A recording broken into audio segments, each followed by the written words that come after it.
What's up, summoners? King Blair here. Today, we're gonna be taking a look at the top 5 soul weavers in the game. So, to set some guidelines and some standards for how I judge soul weavers. So, soul weavers is a pretty big class. You got healers and you got support units. They usually do go hand in hand.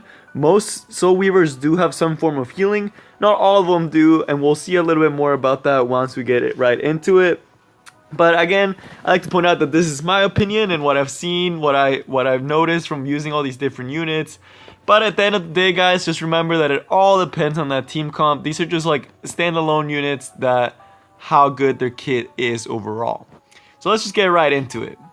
So at the number 5 spot, we got the new specialty change unit, Hazel. I had to include her in the list. She's so good. But she's, again, she requires very specific setup, which is why she takes that number 5 spot. She is a must-have if you have an all-fire team or if you have very strong fire units. So let's take a look at the skills of why I say that. So the first one, attacks with fire magic, 30% chance to make unhealable for 2 turns. Okay, nothing super crazy, right? Second skill, heals the target proportional to the caster's attack. So you want to build her with attack. And then if they're low health, it recovers more. This will pretty much, if you have a very, very aggressive, like a very high attack healer, this will be super duper nice because you pretty much are going to heal your unit full health. And it's like on a 2-turn cooldown. So, you know, pretty easy to heal up your units, managing that. And then, of course, the third skill, which is what's insane to me, encourages the target and all other allies, so everyone gets increased attack for 2 turns, and then she heals them, and then the target that you click with this skill gets double increased greater attack. That's insane. Like, everyone gets an attack buff, and one fire unit gets super buff. So if you have a haste, he's gonna be doing some damage, guys. Or if you even got Kayron, or all these super good fire units out there, and you have a Hazel, she's gonna make them hit for so freaking hard. And the health recover, it's only to the target, so it's not an AoE. So this is one of those units that's more for the support, and we can't even look at it, which is what makes me a little sad. I wish we could, but let me see if I can. No, you can't. So she actually does get a lot from awakening. So this is like whatever, like this is like her standard. This is what she's getting, you know, increases the attack, like, it's just basically the same thing. She gets a lot of attack, a lot of defense, a lot of attack, a little bit of health here and there, but that's not what's important. What's important is that on her skill tree, so when you skill awaken someone, they get a tree of awakening things you can do. So instead of this regular awakening, you get like a whole tree. I don't know why they don't show it in this screen. I wish they did, so you could actually see what you're getting yourself into.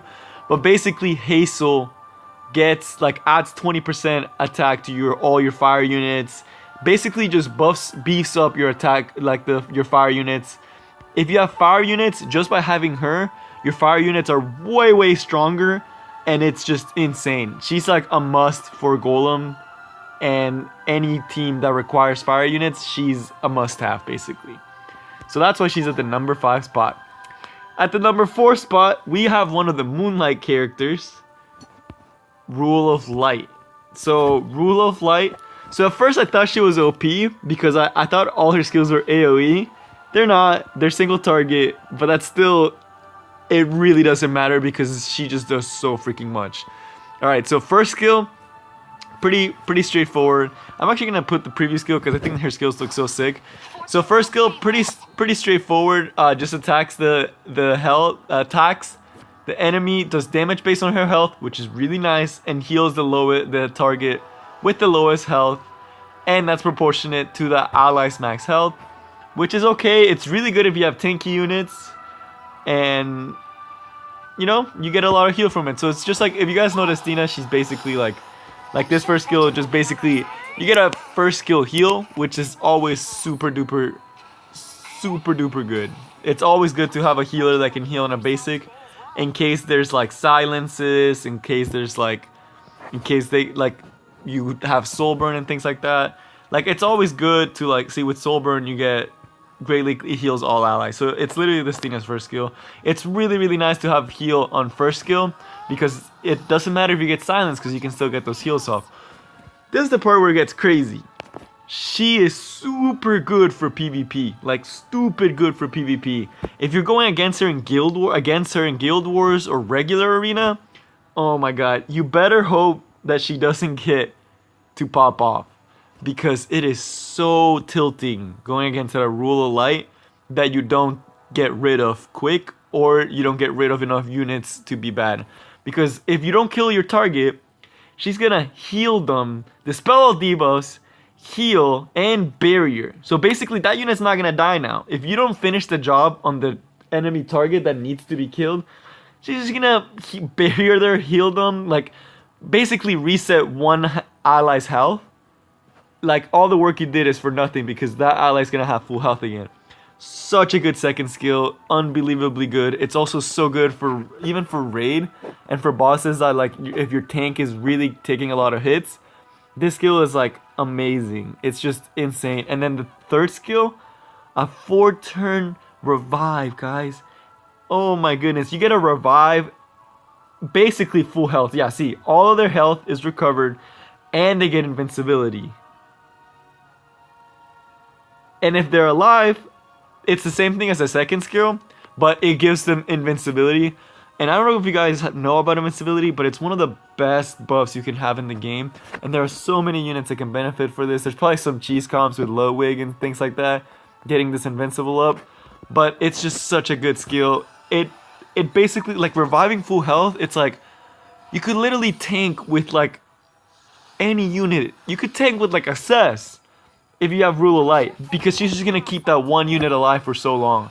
So that's why she's so good for arena and for PvP content. Because being able to put back your attack dealer or your tank that just died, or your main damage dealer, and being able to revive them fully is insane. For Guild Wars, if you have her on the team, you're gonna win your Guild War, because most Guild War teams are like pretty based around like getting all your ultis out, and then it's kind of like, okay, they're kind of sitting ducks there. But Ruele of Light can just revive it, and then if you lose a unit, you can just revive them, and then you get to keep him for the next fight. So just so good for PvP. So solid. If you have her, congrats to you, man. You have one of the best Soul Weavers, probably the best Soul Weaver for PvP in terms of just raw utility. And she still has uses outside of that. If she was water, she'd be so good for the new dragons, but she's not, so it makes it a little bit worse in that aspect. But she's still really good. Still probably really good for dragons, because dragon typically only hits one unit at a time, so having her basically have a unit full health or reviving when things go wrong, it's so good. But let's go on to the number 3.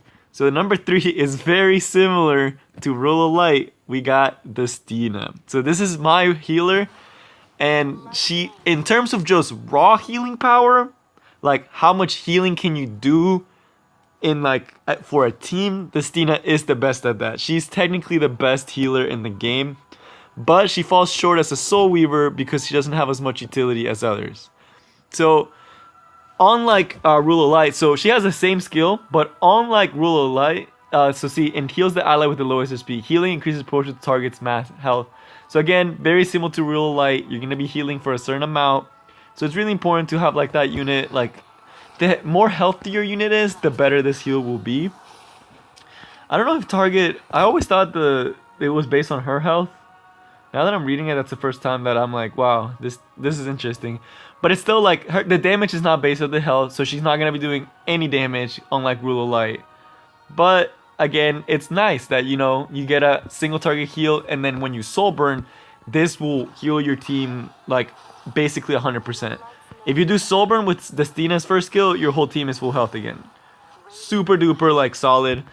Second skill, it's on a 3-turn cooldown, so it's a little bit longer, but it's a really strong combat readiness, aggressive healing. I can't tell you how many times I've used this skill, not for the heal, but for the combat readiness. Because 30% combat readiness is pretty nice, and there are times where you need to have that extra, like, that little bit of extra edge, and this just puts you right there. And it just makes it so good. The reason why Destina ranks higher than Ruele of Light, who you guys are like, how the heck the Ruele of Light rank lower, it's because Ruele of Light doesn't have AoE healing. So she only mainly like focuses on one ally, which is like a lot of the times you need healing for your whole team. A lot of bosses in this game do damage to everybody, and you need to have someone that's going to keep everyone healthy and dispel everyone's debuffs. This third skill is why she's up here. You literally take off all debuffs. It's a hard reset for your team. This will 100% heal your team fully. What's also nice is you gain combat readiness for it. So this thing literally saves lives. If you're going against, for example, I forgot the name of this boss, Jubilee Court, that has a bunch of dots and you're getting like completely wrecked. You pop this skill, you basically guarantee yourself the next turn because you clear all the debuffs and you give yourself combat readiness. So it's really good against teams that are very heavy. She's just a very solid pick for like dungeons.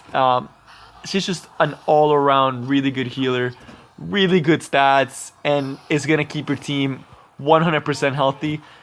She does take a little bit more managing because you have to be careful with, like, sometimes I hate how she uses the skill because you don't want your team to get more turns. But very good healer. I use her for everything. She literally got me through Abyss stage 80 along with like other units. So definitely deserves this number 3 spot. Very close match between her and Ruele of Light. Ruele of Light just loses out a little bit because she doesn't have the AoE debuff clear, which is so important in a lot of aspects of the game.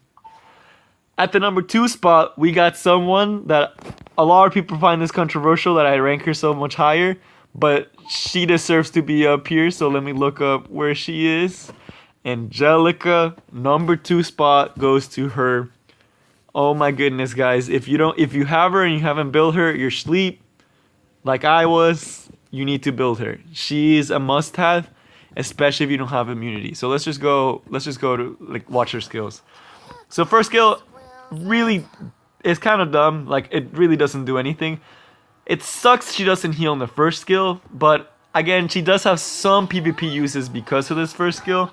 It won't come up often, but you know, if you're putting her for like a defense, like arena defense, you can she's actually viable for that because she's able to like stun, and it's like it'll catch you off guard, and she'll get it when she needs it. But that's not where she shines. She's not a PvP unit. I should stop talking about her PvP. Let's go to skill 2.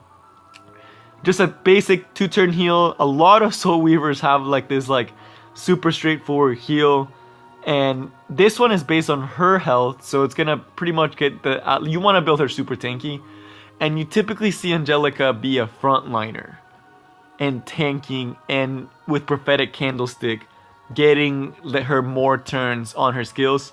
When she tanks in the front line, especially for dragons B11, she's almost a must-have for that stage if you want to have a good time. And she's so good at being as a frontline tank because you can just build her super duper like healthy, like 20k, like 16k HP, 16 to 20k HP. You want to get to that point with some speed, so that way you're able to just completely heal up all the time and have like her be super healthy and be getting those cooldowns more often, be able to heal herself. And then of course the third skill, this is why she's such a good unit. She's a 4-turn AoE heal, which is like, that's mediocre. There's a lot of healers that do this. But what makes it good is the barrier plus immunity. The immunity is what makes her stand out amongst her peers. So you typically use her third skill when you have Soul Burn, because you extend the buff duration by 2 turns. This means you have 4-turn immunity. And if you have her frontlining with Prophetic Candlestick, there is no reason your team should ever drop immunity, because she's going to be taking a lot of hits, and she's going to be able to take those hits because you have a barrier on her and you have immunity on her. So she's not getting debuffed. They're not doing a lot of damage because of her barrier. And just 4 turns of literally like the enemy can't touch you. I can't tell you how good this is for Raid, how good this is for Abyss. Like, without immunity, you can't do a lot of the game content. Even if you have a really solid debuff remover, you still can't match like the immunity she provides. It's just literally, you're not gonna get debuffed, and it's so important to not be debuffed, especially late game content. all of the raids that she's good for. All the late game content she's good for. You can't go wrong building her. If you don't have any of the 5-star healers, she can be your healer. She can do standalone healing. You can't pair her up with another healer, but she really doesn't need it. She does the job by herself. So you may be wondering, I said so much good stuff about her. Why is she not number one? She defines what a Soul Weaver is. She has utility. She has heals. She has everything. So why is she not number one? Well, I hate to break it to you guys, and I feel like this is a cop-out, but the number one Soul Weaver is Diene. I know I've mentioned it in the other video of the top 5 best units, but in the top 5 healers, or not healers, Soul Weavers, my bad. Top 5 Soul Weavers, she ranks again at number one. She has no heals, but she still manages to get to the number one spot because of just the absolute utility. Where Angelica was the perfect definition of a utility healer, Diene is the perfect definition of a perfect support. You can't get better than this. She is what every Soul Weaver strives to be in terms of just like raw utility. And even if she doesn't have those heals, everything else she provides is so strong. And there are artifacts that can give her the healing potential. Although, usually you just pair her with another healer and you got a perfect team. She's good in everything. There is no content in the game where I would tell you don't put your Diene.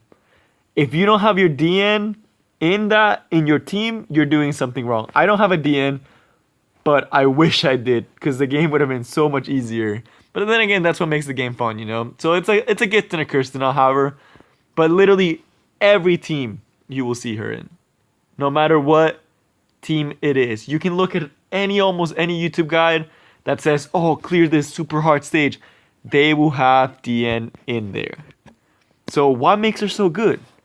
Like, why is she so stupid OP? So let's just look at her. I hate seeing her skills. And I'm sure you guys hate it too because you guys have probably seen her. If you have her, you use her all the time, so you're probably sick of seeing her skill. And if you don't have her, you've seen her all the time in arena defense, and you're like, oh my god, I'm so sick of seeing her skills and her wrecking me. So first skill, pretty straightforward, just a basic attack, but increases her own combat readiness by 10%. This doubles when the caster is buffed. So you're going to be getting, so let's see, when you scale this up, it's going to be at 12, 15, so you're getting 30% attack bar pretty much all the time. And I'll show you guys because there's no reason Diene won't have a buff on her. So she will be getting 30% attack bar. So it's like, okay, literally she's slow, her base speed is slow, but it doesn't even matter because after she gets her first turn, she's just gonna be getting turns left and right. Like, it doesn't even matter her speed at that point once she gets her first turn, because 30%, that's insane. So already super good first skill for getting turns. Acquiring souls. If y'all don't know why this is so important, is for Archie spam and all those Guardian S spam. Souls are so important. Second skill, straight up 3-turn barrier. Like, or 3-turn cooldown, but it gives you a barrier and dispels a buff. 1 debuff, my bad. You can't dispel buffs. You shouldn't dispel buff. Dispels 1 debuff. Like, okay, so you have a dispeller that dispels debuffs every 3 turns. That gets turns left and right because her first skill gives her combat readiness. Her second skill gives the team a barrier and dispels 1 debuff. And the barrier strength is proportionate to the target's max HP. And I think the target's max HP means like the person using it. That's something I should have checked, man. I'm pretty sure it's her health. So it scales off of her health. So if you have her super tanky, that barrier is going to be like, oh my god, how do I get past this? So 3-turn, like, this is nuts. Like, being able to dispel a buff every 3 turns easily on a unit that gets it. And then this is why she's insane. Increase attack on 4-turn cooldown for 3 turns and reduce critical hit. Like, you don't get critted on as much. And she gives herself 50 combat readiness. And she gets 4 souls. That is insane, guys. Having 4 souls every, like, 4 turns is nuts. And getting, like, 50% combat readiness from this. So basically, she's halfway to her next turn. just from using a skill, getting 4 souls, and she's just gonna keep getting turns and turns and turns and turns, and it's so tilting because in arena it's just like, when can I ever go? She always starts with this first skill, second skill, and then this just gets her to like that point. And people always put the artifact on her that it's like when she uses a non-combat skill, she gets more combat readiness. So this basically gives her an extra turn. So it's like you're always gonna be getting Blessing of the Goddess up. There's no reason your team will ever drop barrier. And this is what it means to be a perfect utility Soul Weaver. Having a barrier on your team all the time, having super strong buffs, that's what makes her the most OP unit and the most OP Soul Weaver in this game. But that's all I got for you guys today. I hope y'all enjoyed. I know y'all probably hate this because Diene shouldn't be up here, but sadly she is. She's still the best Soul Weaver, even if she has 0 heals. If we're doing this by healing prowess, it'd definitely be a match between Destina and Ruele of Light. But because it's Soul Weavers as a whole, and Soul Weavers need more than just healing to be good, that is why this Diene is the best Soul Weaver. But I hope you guys enjoyed, and I'll see y'all next time. Peace.